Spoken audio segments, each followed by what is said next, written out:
Here we go, it's your coach, Pauly C. Okay, we're jumping in on one of the best in the biz.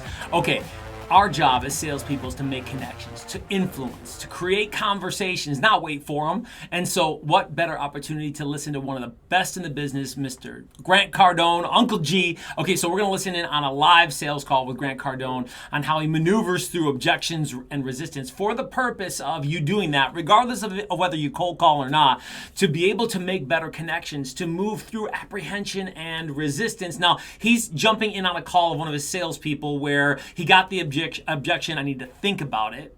And so he's going to maneuver through that, and we're going to listen in on some of the skills, and we're going to deconstruct the conversation so you can get an idea on not just hearing what happens on a good conversation, but understanding it at a higher level. All right, let's jump in. And the reason I'm jumping on this call, Carlos, is because I heard Jared say something about he's going to call you back next month. Yeah, I just need some time to look at this thing, man. I want to finish up my month. Okay, but let me ask you something. Why did you look at it in the first place? Okay, so he repeated really what had just happened. He got a little bit of agreement there, and the objection was reiterated. And then he jumps into an open-ended question versus just a yes or no question. Open-ended: who, what, when, where, how, why, around the situation or motivation. So why were you looking at it in the first place? Well, I have an interest in training, man. I have an interest in getting my people trained. And why do you have an interest in getting your people trained? Okay, another simple question. Now, he interjected a little bit there, cut him off because he wants to control the conversation, and he understands that the guy's going to dig back into his objection. So he cut in there just a little bit and asked a simple question. Why is training important to you? Well, obviously, the better trainer, or the more revenue it is, the less expensive. Okay, Simple question, but then he got a simple answer. Well, hey, I want to generate more revenue. so what's important to you? What problem are you trying to solve? Okay, what's important to you? What problem do you want to solve? Now, look, he's keeping pace, right? He's staying close to at the finish of the answer that the prospect gives. He's got another question super close. Now, obviously, his confidence level is high, okay, but he's keeping a tight pace to control the conversation. Well, I want to get them to be able to handle all the situations that they encounter, man. I want to get my green teas better tracked. I want to get my veterans excited again. You know, I mean, Okay, now look, watch him, okay? Every second counts. He's writing down notes of what this guy's saying. I'm sure he's going to use it against him. I'm trying to survive like anybody, man. I'm trying to expand my Good. business. And Carlos, excuse me, but do you feel like you're missing opportunities right now? Yes. Okay, do you feel like you're missing opportunities right now? That's called a hook question. It brings them a little bit closer. It hooks them and brings the prospect a little bit closer because I know the answer to the question. Okay? Hey, do you feel like you're missing out on opportunities right now? Of course we're missing out on opportunities as salespeople. That always happens. Now, he knows how the prospect's going to answer. Oh, yeah, man. I mean, we all do. Good. So you didn't We all do. call Jared, you didn't show interest in our product because you wanted to save money.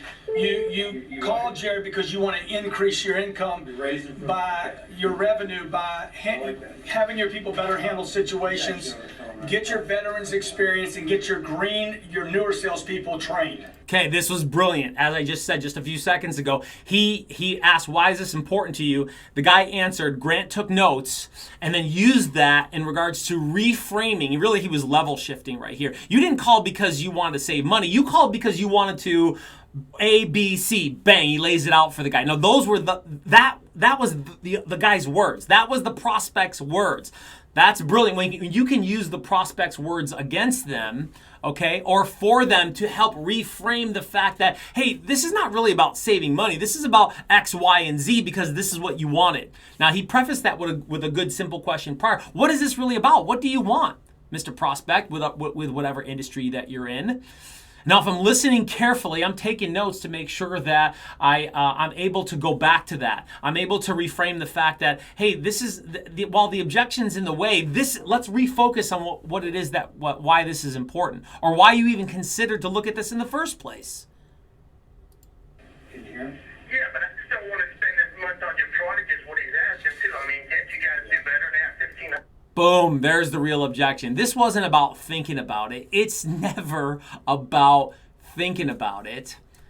Well, actually, it is. It's about thinking about, but it's about thinking about something specifically. It's not just stewing on the information. There's an objection there. There's an apprehension, an anxiety, a fear in the mind of the prospect, regardless of what you sell.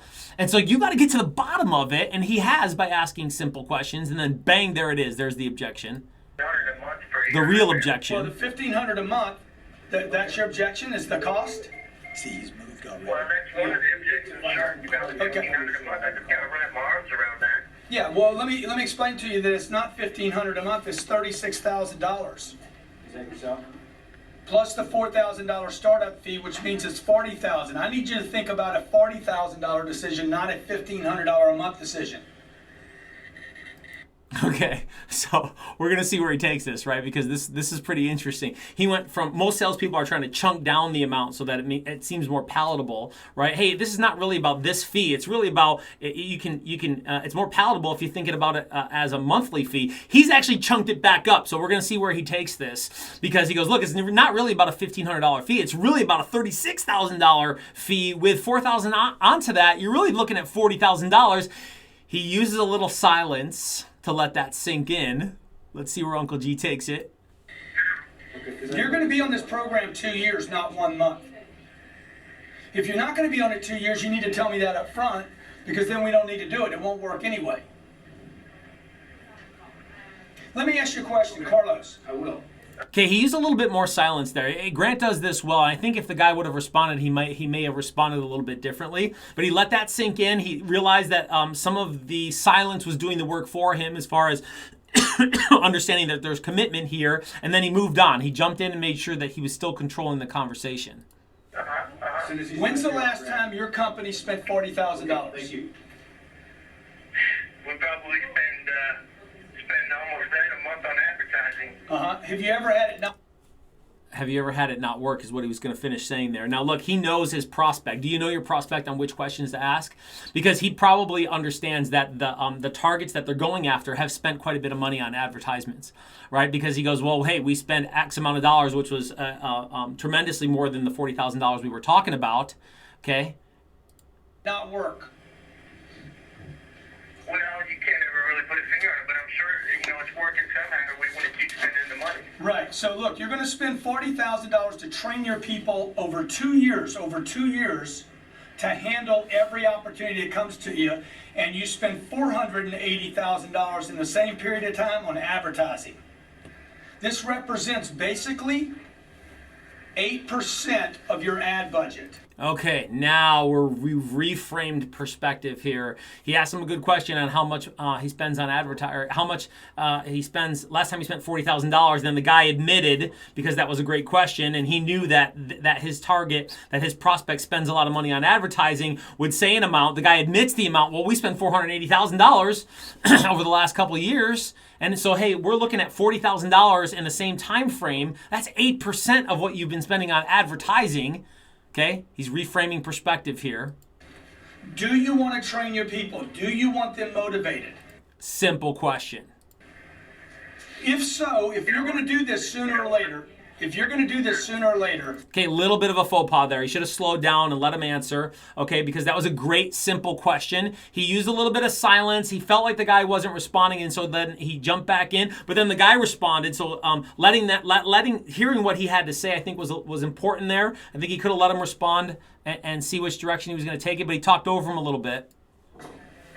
I'm going to suggest, and that's why I'm getting on the call, take time out of the equation and let's do this. The reason I got on the call was to assure you that I'm here to support you and help you. Look, Carlos, Tell him to fax me a contract. Jesus Christ. Tell him to fax me the contract.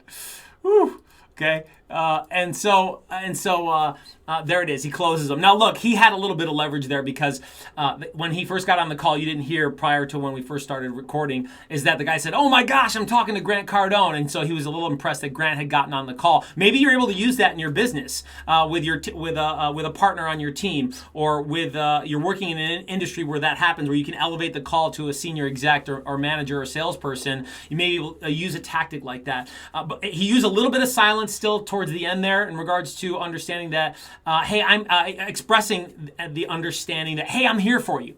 I'm here to look after you. Hey, use some care and concern on this wasn't just about the sale. This was about looking after your business. I liked how he splashed that on the end there. And he probably got the close a little bit easier than a cold person who's not someone famous like Grant Cardone might have gotten on a sales call. But look, I've seen it happen where I don't know someone and I'm asking simple and good questions and I express care and concern that this is about them and understanding what's best for them. And that worked to close the call, to close for the appointment, to close for the contract signed.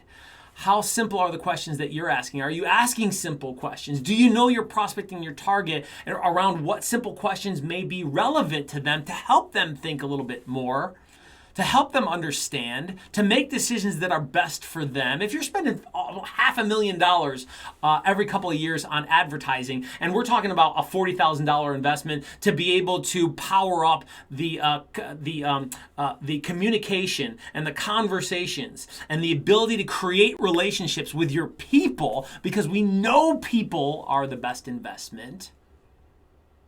If I know my prospect and I'm able to ask simple questions, the right questions, then we can expand their awareness, expand their vision and understanding for what's best for them. Now look, ask better questions. Ask them well, listen carefully. Real Sales Talk, baby. Stay tuned.